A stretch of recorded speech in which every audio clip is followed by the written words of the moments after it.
This is Ryan Walker. He is with Heritage Action. He serves as their executive vice president, here to talk about the incoming Trump administration and particularly the nominees that the president-elect has chosen. Good morning. Good morning. How does Heritage Action differ from the Heritage Foundation? It's a great question. Heritage Action is a C4 nonprofit organization. So we're a grassroots advocacy organization at our core. And so we recruit and activate folks around the country to advocate for conservative policy solutions in Washington, D.C. And that's much different than the Heritage Foundation, which is a C3 educational nonprofit. That advocacy of your organization has turned to the nominees of President Trump, particularly making sure that they get in. What's the effort you're making?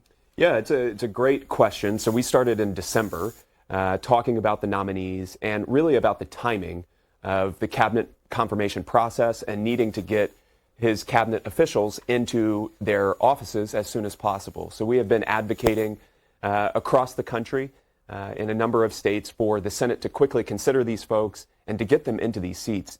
We believe at Heritage Action that President Trump has about 18 months to accomplish a substantial portion of his agenda and show the American people that he is able to govern and that he can get the Congress behind him and put forward the policy solutions that he advocated for on the campaign trail. So it's got to get done very quickly. We're going to see Pete Hegseth in the hot seat today, so to speak, with the Senate Armed Services Committee. What's your level of confidence in him being approved?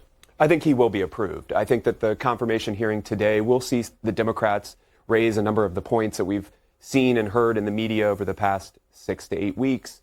But I think ultimately he will get confirmed. He is a warrior, a war fighter. He has been deployed to Afghanistan, Iraq, and Gitmo. He has a Bronze Star, a combat infantry badge. I mean, you know, his record is phenomenal, and I think ultimately he will get confirmed. You talked about the Democrats and their concerns. Are they not worthy of consideration in your mind when you hear about some of the issues that Mr. Hegseth has faced? Well, listen, I think that Hegseth in particular is a disruptor. That's how I would describe him.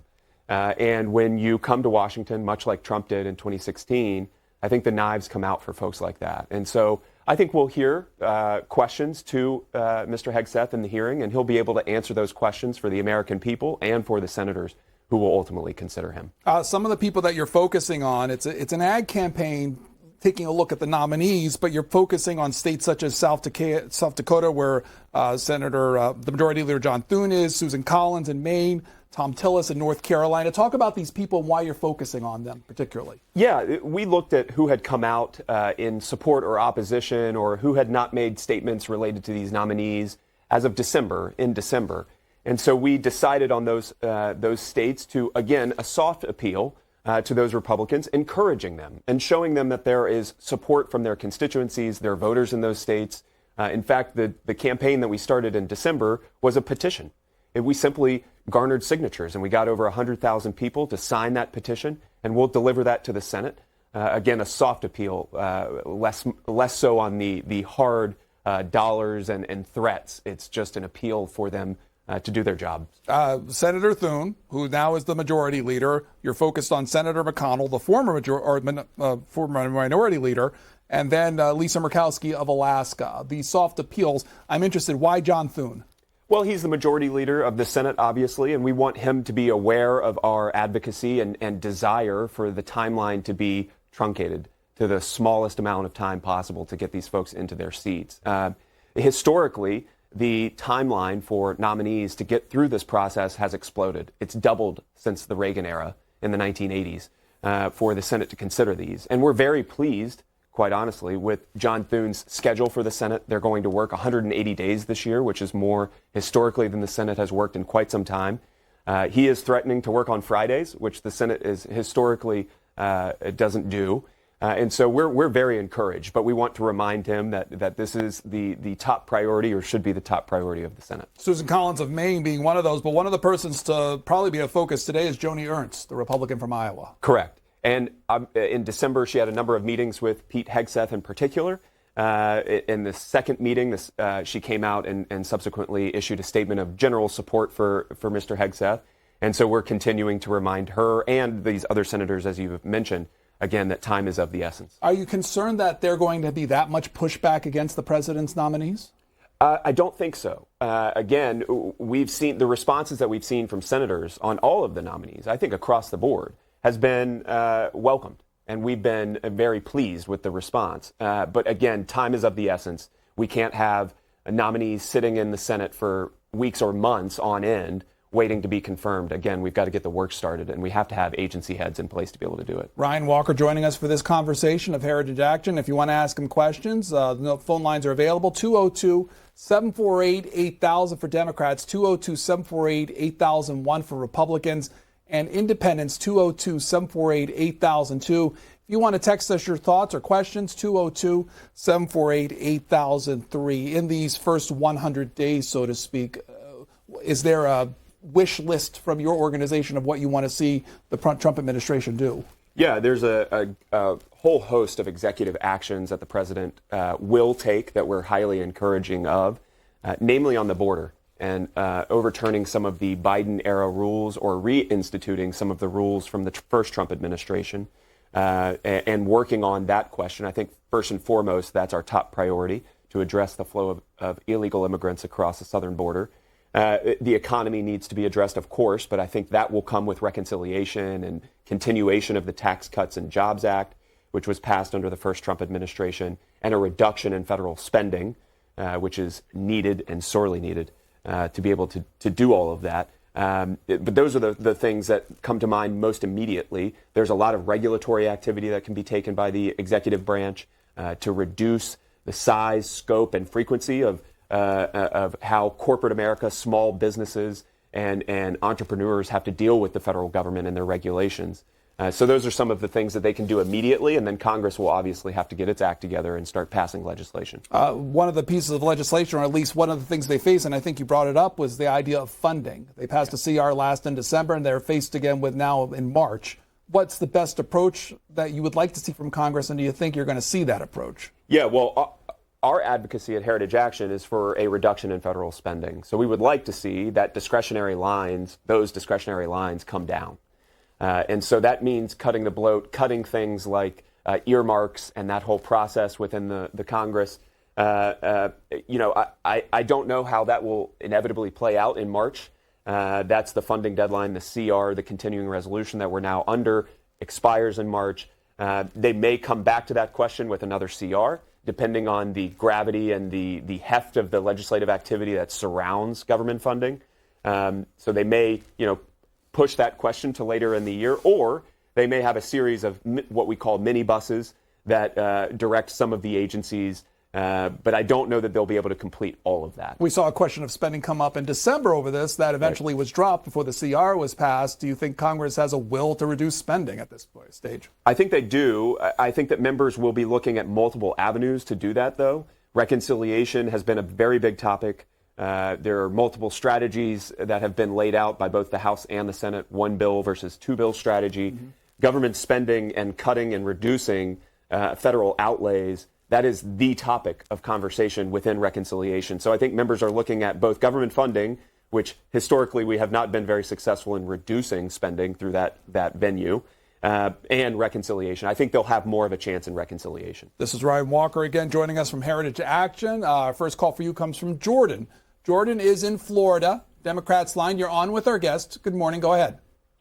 Good morning. Thank you guys for letting me on here. One of the first things that I really want to bring up is the fact that it's been years since Pete Hegseth was actually part of the military. So is there any way you can actually reassure the American people that this pick is for Defense Secretary of the United States is actually going to be a right pick, considering it's been years since this man was even in service, and he's been on Fox News for years? I'm not sure if this is going to be the best course of action for the Trump administration, but is there any way you can reassure the American people that Pete Hegseth is even a good pick for Defense Secretary, considering his history with sexual assault? Yeah, listen, I think that the warrior mentality that Pete Hegseth will bring to the Department of Defense is sorely needed. I think the United States needs to reestablish deterrence, a strategic deterrence, which is something that Pete will talk about in his opening statement in committee, which is coming up very soon. Again, he has been deployed to Afghanistan, Iraq, and Guantanamo Bay. He has a Bronze Star. He has been in the world of Veterans Affairs and war fighting since his time as an infantryman. And I think that he will bring that mentality back to the Department of Defense, something that we believe at Heritage and Heritage Action that the department has gotten too far away from. So yes, I absolutely think that he'll bring that mentality back. He will focus on the warfighter. He will focus on lethality. He will focus on weapon systems and procurement base of the United States. The defense industrial base needs to be bolstered here in the United States. We need to have innovation. We need to have new actors come into that space beyond the big three. He has all of these great ideas, and I think he's going to bring them to the Department of Defense. About 15 minutes until that hearing starts at the Senate Armed Services Committee. That room already starting to fill up, where you'll be able to see some of the action play out concerning Pete Hegseth later on today, or later on this morning. Ron is up next, Republican line. He's in Vermont. Hello. Yes, good morning. I'd just like to say that there have been certainly more than a couple presidents. I can think of John F. Kennedy and Bill Clinton, who had questionable indiscretions, sexually or whatever, and I really liked what they did for the country. So I don't believe anything like that should really enter into qualifications for the job. Listen, I think that he'll be able to respond to those questions in committee today. I know that the Democrats will be asking those questions. They have made statements to the press talking about that issue, and he'll be able to address them. He'll be able to address them for the American people and for those senators who will ultimately vote to either confirm or deny his post. There was an op-ed by the Newsmax host Greg Kelly about Pete Hegseth, concerns that he had. Mr. Kelly's a former military guy, too. He said this: national security regulations have been clear for decades. Individuals susceptible to coercion cannot hold sensitive positions. Hegseth's admission aligns directly with these disqualifiers. He's already demonstrated a willing to pay off his accuser, allegedly to protect his personal and professional life. As Secretary of Defense, his responsibilities would be infinitely more critical and his adversaries exponentially more dangerous. What do you think about that assessment? Well, listen, we don't know what we don't know. We don't know all of the details behind these claims. The person in question in this story signed an NDA, and so we just don't know all of those details. And, I assume that Democrats will get into these questions. I think they'll bring up quotes exactly like that. And they'll ask him pointedly in committee what his response to those allegations are.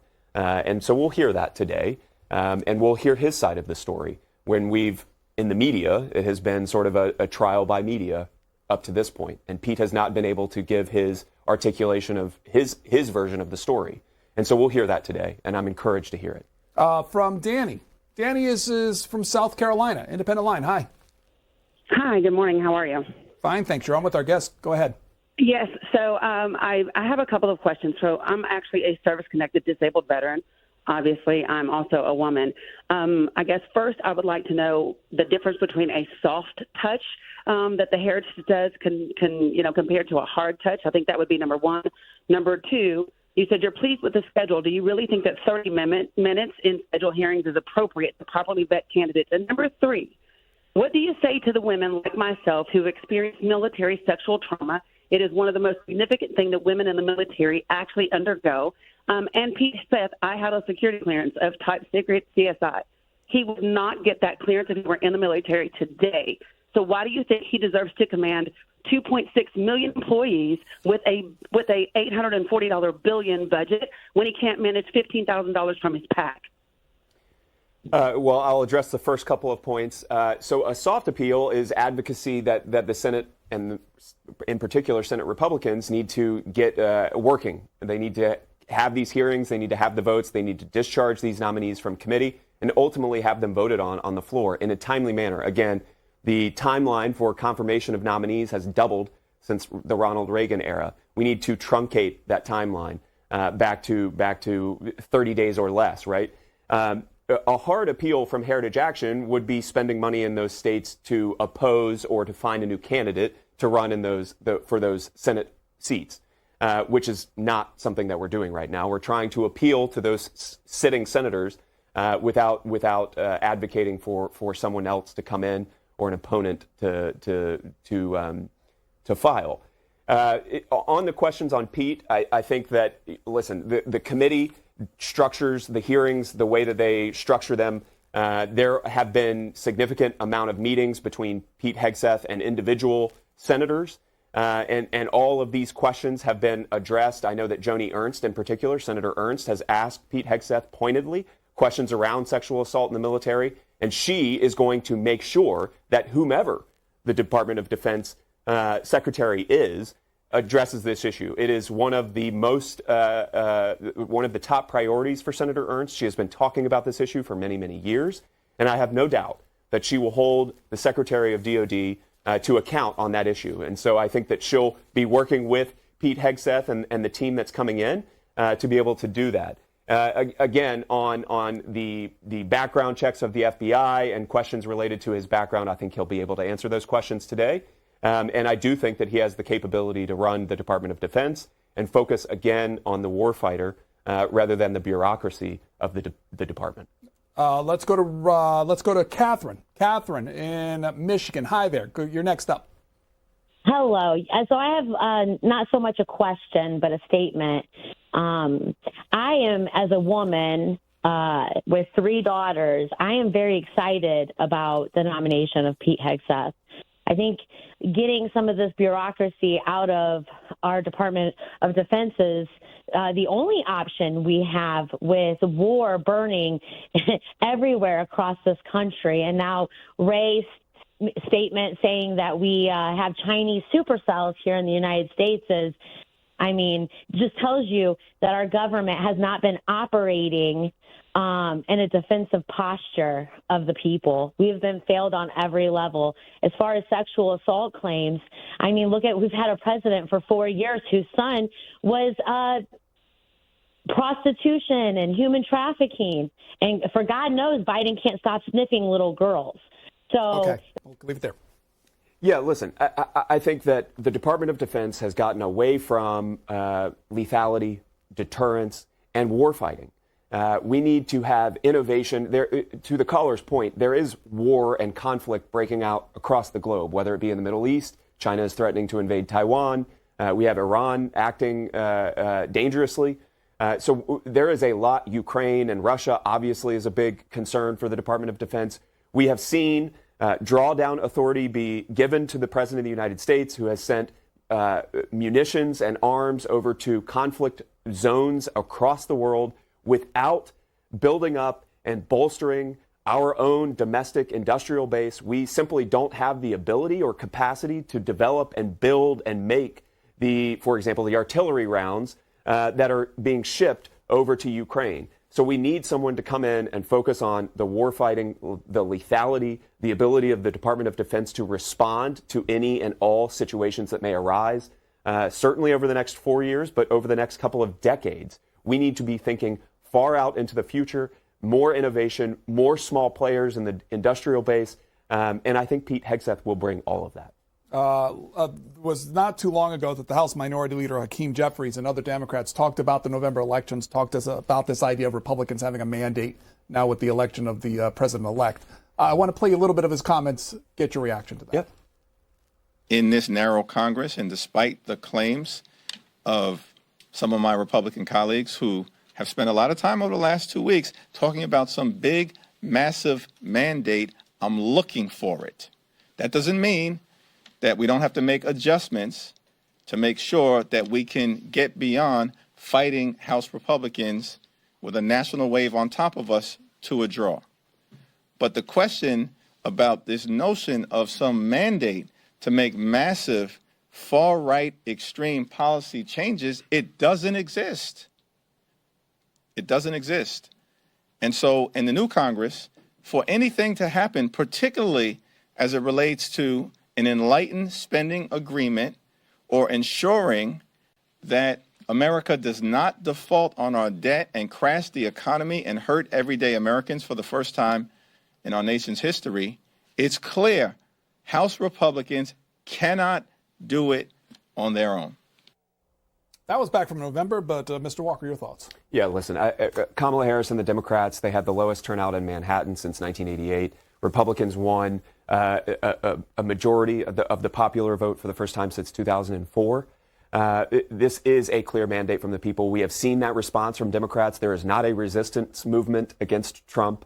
We have seen, I just saw this morning that the Metro here in D.C. is going to offer inaugural Metro passes with Donald Trump's image on them to goers to the inaugural ceremonies. And that is a stark change from years past. And I think that Democrats, despite what they're saying at the podium, understand that the American people are against their agenda and the left bend that the Democrats have taken over the past 10 years. Given the narrow numbers in the House, though, between Republicans and Democrats, what's your concern about Republicans reaching out to Democrats to get legislative things done? Well, I think there will be some of that, certainly. There will be a margin of 1 or 2, give or take, depending on the timing of some of these departures in the House. So I think that, listen, Congress gets a lot done in a bipartisan manner. There will be a lot of that. And the House in particular this year will be a lot like the Senate has been for a number of years, with each individual member of the House able to make their own decisions and claims and advocacy and appeals for what policies they want seen on the floor. So it'll be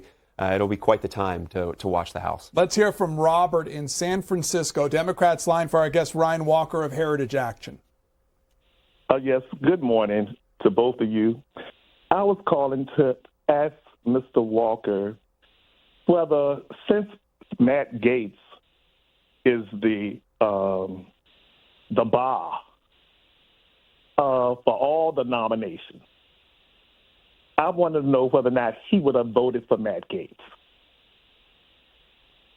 I'm not sure I follow. Can you clarify that, caller, please? I said that Matt Gaetz is the bar in terms of all the nominations. And I'm wondering whether or not Mr. Walker would have voted for Matt Gaetz as Attorney General. I appreciate the sentiment. I'm not a duly elected senator. I don't have that authority. I think that Pam Bondi is an excellent nominee to be Attorney General. I think that question on Matt Gaetz has sort of ended. He has taken himself out of running. He is now a news host on another on Newsmax, and so I think that question has been solved by now. Susan joins us from Florida, Republican line. Hi there. Hi there. How are you? Fine, thank you. Go ahead. Okay. I just wanted to say a couple of things. The people have spoken. They put in Trump because we need to save our country. Number 2, Pete Hegseth is wonderful, okay? I don't think that they would bring up the sexual content about what was going on, which was ridiculous anyway, because then we're going to have to bring up Bill Clinton, and we don't want to do that. So let's just put him in, get him going, and get rid of what's in there and get rid of the woke. And I thank you. Yeah, thank you for those comments. I totally agree. We're very excited for the confirmation hearing to kick off today and hope to see quick confirmation the week of the inauguration for particularly these national security nominees that need to get in place. As I mentioned earlier, conflict is breaking out all across the globe. The United States has been a leader across the international stage for decades. We need to reestablish our authority there, our leadership for the international community, and show these nations who are acting dangerously that they need to get back in line. Again, the hearing's set to start off in just a few minutes. You're seeing the room fill up there. We will let you watch that play out until the hearing starts. Again, we'll start it here, and then at 10 o'clock, the House of Representatives comes in. You can switch over to C3 to continue on watching the Senate Armed Services confirmation hearing for Pete Hegseth. Alex is in Philadelphia, Democrats line. Hi. My question is, if your concern is that we need Pete Hegseth as SecDef to enforce a warfighting culture or remove certain woke elements from the military, why is he not able to come back on board as a consultant or have President Trump enforce this culture from the top down and have someone actually qualified to manage the 3 million people in the DOD and the billions of dollars of assets? Why is Pete Hegseth supposed to be in charge of that as a Fox News host?